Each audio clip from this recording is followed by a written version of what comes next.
ನಮಸ್ಕಾರ ವೀಕ್ಷಕರೇ. ನೆಮ್ಮದಿಯಿಂದಿದ್ದ ಭಾರತದಲ್ಲಿ ಈಗ ಹೊಸ ವೈರಸ್ ಒಂದರ ಕಾಟ ಶುರುವಾಗಿದೆ. ಬೆಂಗಳೂರಲ್ಲೂ ಈ ಕೇಸ್ ಪತ್ತೆಯಾಗಿದೆ ಅನ್ನೋದು ಇವತ್ತಿನ ಟ್ರೆಂಡಿಂಗ್ ನ್ಯೂಸ್. ಆದರೆ ಈ ವೈರಸ್ ಸಂಬಂಧ ಜನಗಳು ಸಿಕ್ಕಾಪಟ್ಟೆ ಕನ್ಫ್ಯೂಸ್ ಆಗಿದ್ದಾರೆ. ನಿಜಕ್ಕೂ ವೈರಸ್ ಇದೆಯಾ ಅಥವಾ ಸುಳ್ಳ, ಏನಾಗ್ತಾ ಇದೆ ಅಂತ. ಒಂದು ವೇಳೆ ವೈರಸ್ ಇದ್ದಿದ್ದೇ ಹೌದಾದ್ರೆ ಅದಕ್ಕೆ ಪರಿಹಾರ ಏನು ಅನ್ನೋ ಪ್ರಶ್ನೆಗಳು ಜನರನ್ನ ಕಾಡ್ತಾ ಇದೆ. ಇದೆಲ್ಲದಕ್ಕೂ ಉತ್ತರ ಇದೆ. ಆದರೆ ಇದರ ಮಧ್ಯೆ ಸದ್ದು ಮಾಡ್ತಾ ಇರೋ ಇನ್ನೊಂದು ಪ್ರಮುಖ ವಿಚಾರ ಅಂದ್ರೆ ಇದರ ಹಿಂದೆ ದೊಡ್ಡ ಮಾಫಿಯಾ ಇದೆ ಅನ್ನೋದು. ಯಾರು ಇದಕ್ಕೆ ನಾಂದಿ ಹಾಡಿದ್ರು, ಯಾರು ಇದನ್ನ ಮುಂದುವರಿಸಿದ್ರು ಅನ್ನೋದನ್ನ ಕೆದಕ್ತಾ ಹೋದ್ರೆ ಇನ್ನಷ್ಟು ವಿಚಾರಗಳು ಕೂಡ ಬೆಳಕಿಗೆ ಬರ್ತಾ ಹೋಗುತ್ತವೆ.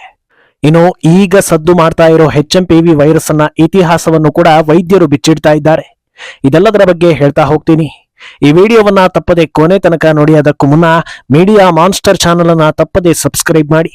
ಎಸ್, ಹೊಸ ವೈರಸ್ ಬಂತಂತೆ, ಭಾರತಕ್ಕೂ ಬಂದಿದೆಯಂತೆ, ಎಲ್ಲಾ ಕಡೆ ಹರಡ್ತಾ ಇದೆಯಂತೆ. ಹಾಗೆ ಹೀಗೆ ಅನ್ನೋ ಸುದ್ದಿಗಳು ಹರಿದಾಡ್ತಾ ಇರೋ ಹೊತ್ತಲ್ಲಿ ಒಂದು ವಿಷಯವನ್ನ ನಾವು ನಿಮಗೆ ಹೇಳೋದಕ್ಕೆ ಇಷ್ಟಪಡ್ತೀವಿ. ಅದೇನೆಂದ್ರೆ ಯಾರು ಕೂಡ ಹೆದರೋ ಅವಶ್ಯಕತೆ ಇಲ್ಲ ಅನ್ನೋದು.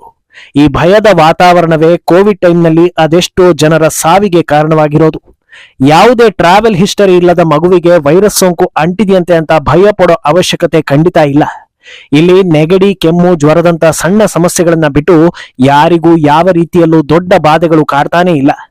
ನೀವು ಮನೆಯಲ್ಲಿ ಒಂದೇ ಸಲ ಎಲ್ಲಾ ಕಡೆಯಿಂದ ಇದೇ ರೀತಿಯ ಸುದ್ದಿಗಳನ್ನ ಪದೇ ಪದೇ ಕೇಳೋದ್ರಿಂದ ಪ್ಯಾನಿಕ್ ಆಗ್ತೀರೇ ಹೊರತು ಅಷ್ಟೊಂದು ಭಯ ಪಡೋ ಅವಶ್ಯಕತೆ ಖಂಡಿತವಾಗ್ಲೂ ಇಲ್ವೇ ಇಲ್ಲ.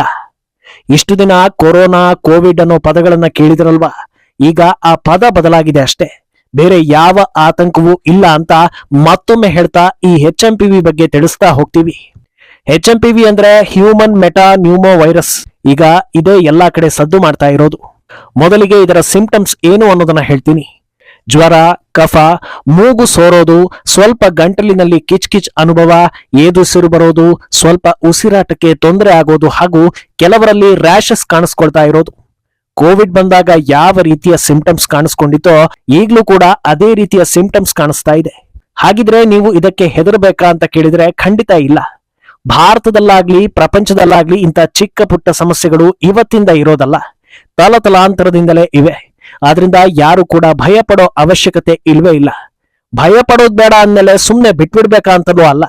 ಮಾಮೂಲಾಗಿ ನಿಮಗೆ ಜ್ವರ, ನೆಗಡಿ, ಕೆಮ್ಮು ಬಂದಾಗ ಯಾವ ರೀತಿ ಮನೆಮದ್ದು ಅಥವಾ ಟ್ರೀಟ್ಮೆಂಟ್ ತಗೊಳ್ತೀರೋ ಅದನ್ನ ತಗೊಳ್ಳಿ. ಹೇಗೆ ಕೋವಿಡ್ ಟೈಮ್ನಲ್ಲಿ ಜನರಿಂದ ಅಂತರ ಕಾಯ್ದುಕೊಳ್ಳೋದು, ದೇಹವನ್ನ ಶುದ್ಧವಾಗಿ ಇಟ್ಕೊಳ್ಳೋ ಕೆಲಸವನ್ನ ಮಾಡ್ತಾ ಇದ್ರೋ ಅದೇ ರೀತಿ ಸ್ವಲ್ಪ ಸುರಕ್ಷತಾ ಕ್ರಮಗಳನ್ನ ಕೈಗೊಂಡ್ರೆ ಸಾಕು. ಒಂದು ವೇಳೆ ಹಾಗೇನಾದ್ರೂ ಅಸಮಾಧಾನ ಕಾಡ್ತಾ ಇದೆ ಅಂದ್ರೆ ನೇರವಾಗಿ ಹೋಗಿ ವೈದ್ಯರ ಸಲಹೆ ಪಡೀರಿ. ಅವರು ನೀಡೋ ಟಿಪ್ಸ್ ಅನ್ನ ಫಾಲೋ ಮಾಡಿ ಅಷ್ಟೇ.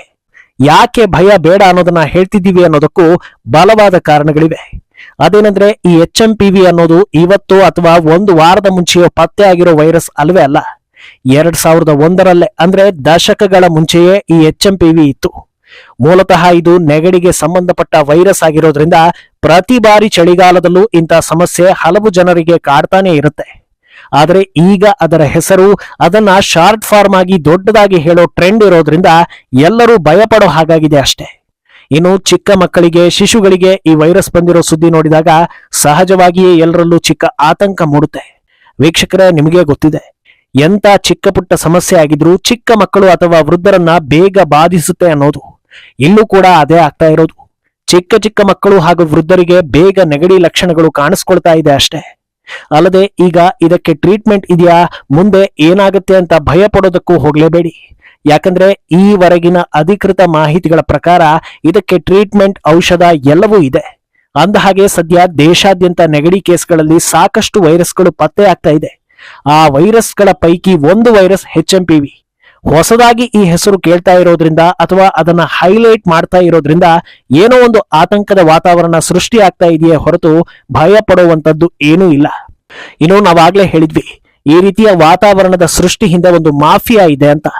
ಕೋವಿಡ್ ಟೈಮ್ನಲ್ಲೂ ಈ ಮೆಡಿಕಲ್ ಮಾಫಿಯಾ ಅನ್ನೋದು ಚರ್ಚೆ ಆಯ್ತು. ಮಾಮೂಲಿ ಸಣ್ಣ ಪುಟ್ಟ ಜ್ವರಕ್ಕೆ ಹೊಸ ರೀತಿಯ ಅಥವಾ ಹೈ ಡೋಸ್ ಮಾತ್ರೆಗಳನ್ನ ನೀಡೋ ಮೂಲಕ ಕೃತಕ ಆತಂಕವನ್ನ ಸೃಷ್ಟಿಸೋದು. ಕೋವಿಡ್ ಕಾಲ ಮುಗಿದ ಬಳಿಕ ಅಂದಿನ ಬಿಜೆಪಿ ಸರ್ಕಾರದ ವಿರುದ್ಧ ಈಗಿನ ಕಾಂಗ್ರೆಸ್ ನಾಯಕರು ಇದೇ ವಿಚಾರದಲ್ಲಿ ಆರೋಪವನ್ನ ಮಾಡಿದ್ರು. ಕೋವಿಡ್ ಪರಿಸ್ಥಿತಿಯನ್ನ ಬಳಸಿಕೊಂಡು ಮೆಡಿಕಲ್ ಮಾಫಿಯಾ ಮಾಡಲಾಗಿದೆ, ಸಾವಿರಾರು ಕೋಟಿ ಹಗರಣ ಆಗಿದೆ ಅಂತ. ಆದ್ರಿಂದ ಇಂಥ ಪರಿಸ್ಥಿತಿಯನ್ನ ಬಳಸಿಕೊಂಡು ಅದರಲ್ಲಿ ಹಣ ಮಾಡೋ ಸಲುವಾಗಿ ಈ ವಿಚಾರವನ್ನ ದೊಡ್ಡದಾಗಿ ಮಾಡ್ತಾ ಇದ್ದಾರೆ ಅಂತಲೂ ಹೇಳಲಾಗ್ತಾ ಇದೆ. ಆದ್ರೆ ಈ ಬಾರಿ ಆರೋಪ ಮಾಡಿದವರ ಕೈಯಲ್ಲೇ ಅಧಿಕಾರ ಇರೋದ್ರಿಂದ ಇವರೇನು ಮಾಡ್ತಾರೆ ಅನ್ನೋದು ಕುತೂಹಲ ಕೆರಳಿಸ್ತಾ ಇದೆ. ಅಂದಹಾಗೆ ಈ HMPV ವೈರಸ್ ಚೀನಾದಿಂದ ಬಂದಿದೆ ಅನ್ನೋ ಸುದ್ದಿ ಹರಿದಾಡ್ತಾ ಇರೋದನ್ನ ಎಲ್ಲರೂ ಖಂಡಿತ ಗಮನಿಸಿರ್ತೀರಾ. ಹಾಗಿದ್ರೆ ಚೀನಾದಲ್ಲಿ ಪರಿಸ್ಥಿತಿ ಹೇಗಿದೆ ಅಂತ ನೋಡಿದ್ರೆ ಅಚ್ಚರಿ ವಿಚಾರಗಳು ರಿವೀಲ್ ಆಗುತ್ತೆ. ಚೀನಾದಲ್ಲಿ ನೆಲೆಸಿರೋ ಭಾರತೀಯರು, ಕನ್ನಡಿಗರು ಎಲ್ಲರೂ ಕೂಡ ಸ್ಪಷ್ಟನೆಗಳನ್ನ ಕೊಡ್ತಾ ಇದ್ದಾರೆ. ಸೋಷಿಯಲ್ ಮೀಡಿಯಾದಲ್ಲಿ ವಿಡಿಯೋಗಳನ್ನ ಹರಿಬಿಡ್ತಾ ಇರೋ ಅನಿವಾಸಿ ಭಾರತೀಯರು ಇಲ್ಲಿ ಯಾವ ರೀತಿಯ ಆತಂಕದ ಪರಿಸ್ಥಿತಿ ಇಲ್ವೇ ಇಲ್ಲ, ಇಲ್ಲಿ ಎಲ್ಲವೂ ನಾರ್ಮಲ್ ಆಗೇ ಇದೆ ಅಂತ.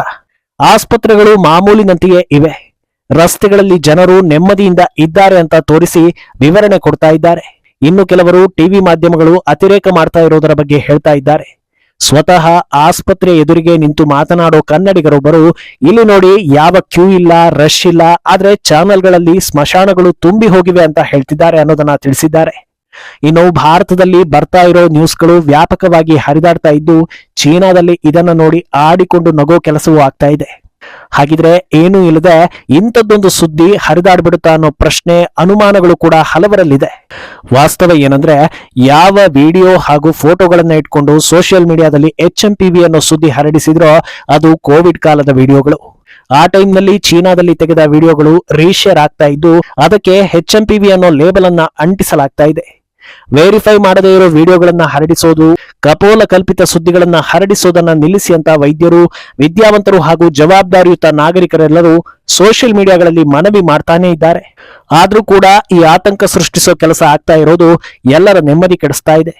ಇನ್ನೆಷ್ಟು ದಿನ ಈ ಪರಿಸ್ಥಿತಿ ಇರುತ್ತೋ ಅಂತ ಯೋಚಿಸೋ ಹಾಗಾಗಿದೆ. ಹಾಗಿದ್ರೆ ಇದೆಲ್ಲ ಕೇವಲ ಬೇರೆ ದೇಶಗಳಲ್ಲಿ ಹರಡ್ತಾ ಇರೋ ಸುದ್ದಿನ, ಇದಕ್ಕೂ ಚೀನಾಗೂ ಸಂಬಂಧವೇ ಇಲ್ವಾ, ಈ ಹಂಗಾಮದಲ್ಲಿ ಚೀನಾ ಪಾತ್ರವೇ ಇಲ್ವಾ ಅಂತ ಕೇಳಿದ್ರೆ ನೋ ಅಂತ ಹೇಳೋದಕ್ಕೆ ಸಾಧ್ಯವೇ ಇಲ್ಲ. ಚೀನಾ ವ್ಯಾಪಾರಕ್ಕಾಗಿ ಏನು ಬೇಕಾದ್ರೂ ಗಿಮಿಕ್ ಮಾಡುತ್ತೆ. ಈ ಹಿಂದೆ ಕೊರೋನಾ ಬರೋದಕ್ಕೂ ಮುನ್ನವೇ ಚೀನಾ PPE ಕಿಟ್ ಇಂದ ಹಿಡಿದು ಎಲ್ಲಾ ಅಗತ್ಯ ವಸ್ತುಗಳನ್ನ ಇಟ್ಕೊಂಡು ಪ್ರಿಪೇರ್ ಆಗಿತ್ತು ಅನ್ನೋ ಸುದ್ದಿ ತಡವಾಗಿ ರಿವೀಲ್ ಆಗಿತ್ತು. ಈಗಲಾದ್ರೂ ಅಷ್ಟೇ, ಚೀನಾ ಕಡೆಯಿಂದ ವೈರಸ್ ಬಂದಿದೆ ಅಂದಾಗ ತಕ್ಷಣವೇ ಒಂದು ಅಫಿಷಿಯಲ್ ಸ್ಟೇಟ್ಮೆಂಟ್ ಕೊಡಬಹುದು. ಆದ್ರೆ ಚೀನಾ ಹೂ ಅಂತಲೂ ಹೇಳ್ತಾ ಇಲ್ಲ, ಊಹು ಅಂತಲೂ ಹೇಳ್ತಾ ಇಲ್ಲ. ಇದೇ ಅವರ ಸ್ಟ್ರಾಟಜಿ. ಒಂದು ವೇಳೆ ಇದರ ಚಿಕಿತ್ಸೆಗೆ ಇಕ್ವಿಪ್ಮೆಂಟ್ಸ್, ಮಾಸ್ಕ್, PPE ಯಾವುದೇ ವಸ್ತು ಬೇಕು ಅಂದ್ರೂ ಅದನ್ನ ವ್ಯಾಪಕವಾಗಿ ಸಪ್ಲೈ ಮಾಡೋದಕ್ಕೆ ಚೀನಾ ರೆಡಿ ಇರುತ್ತೆ. ಈ ಹಿಂದೆ ಭಾರತದಲ್ಲಿ ಬ್ಯಾನ್ ಚೀನಾ ಅನ್ನೋ ಕ್ಯಾಪ್, ಸ್ಟಿಕ್ಕರ್ಗಳು ಪ್ರದರ್ಶನಗೊಂಡಿದ್ವು. ಆದ್ರೆ ಆ ಸ್ಟಿಕ್ಕರ್ಗಳೇ ಮೇಡ್ ಇನ್ ಚೀನಾ ಆಗಿದ್ದು ಸುದ್ದಿ ಆಗಿತ್ತು. ಅಂತ ವ್ಯವಹಾರ ಚಾಣಾಕ್ಷತೆ ಇರೋದ್ರಿಂದ ಚೀನಾ ಪಾತ್ರವೂ ಇದೆ ಅಂತ ಹೇಳಲಾಗ್ತಾ ಇದೆ. ಒಟ್ನಲ್ಲಿ ಹೊಸ ವೈರಸ್ಗೆ ಹೆದರೋ ಅವಶ್ಯಕತೆ ಏನೂ ಇಲ್ಲ. ಆರೋಗ್ಯ ಸರಿ ಇಲ್ಲ ಅಂತ ಅನ್ಸಿದ್ರೆ ಮೊದಲಿಂದ ಯಾವ ರೀತಿ ಎಚ್ಚರಿಕೆ ವಹಿಸ್ತಾ ಇದ್ರೋ ಅದೇ ರೀತಿಯ ಎಚ್ಚರಿಕೆಗಳನ್ನ ವಹಿಸಿ, ಹತ್ತಿರದ ವೈದ್ಯರಿಗೆ ತೋರಿಸಿ. ಮತ್ತೊಮ್ಮೆ ಹೇಳ್ತಾ ಇದ್ದೀವಿ, ಭಯವೂ ಬೇಡ, ಆತಂಕವೂ ಬೇಡ. ಈ ಬಗ್ಗೆ ನಿಮ್ಮ ಅಭಿಪ್ರಾಯವನ್ನ ತಪ್ಪದೆ ಕಮೆಂಟ್ ಮೂಲಕ ತಿಳಿಸಿ.